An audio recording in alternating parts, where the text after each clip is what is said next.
បាទសូមបន្តទៀតនេះយើងមកកាន់វីដេអូទី2នៃការដោះស្រាយ limit បាទនៅយើងដោះស្រាយបន្តទៀតវីដេអូទី2ជានេះបាន1បូកលើ2លើ x ឬទី2បាទនេះបូកនឹងខ្ញុំចាប់ x ជាកថានៅសល់ x គីប2លើ x ក្រេបូកជាមួយនឹង1លើ x គីបបាទនេះជាកថាមកអានេះបាន1បូកជាមួយនឹង1លើ3 x គីបអូខេយ៉ាងនេះ x គីប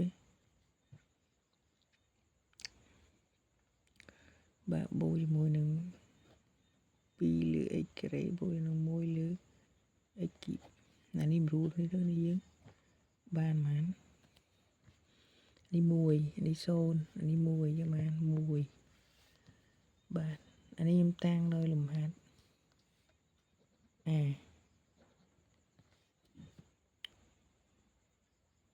បាទនឹងគ្នាយើងបាទលំហាត់ b ចំណុច b ទៅដល់អណន្តចឹងនេះយើងកាលណាដកអណន្តយើង x ក្រេចេញពីឬទី2គឺត្រូវចេញដក a អណន្តចឹងបានដកមកដូចគ្នាយើងគឺទៅសេលំនាំដដែលបាទ2លើ2បូកអានេះដកទេដោយសារឬទី3សេះ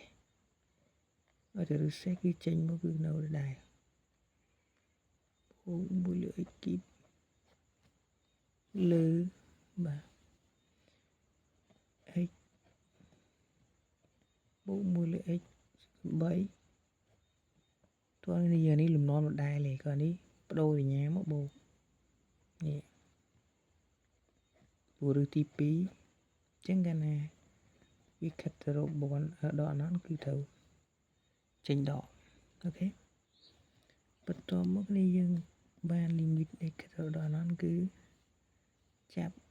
x ជាកតាមកបាននេះដក1លើ 2x បូកជាមួយនឹងឬទី3 2x ក្រេលើ1លើ x គីប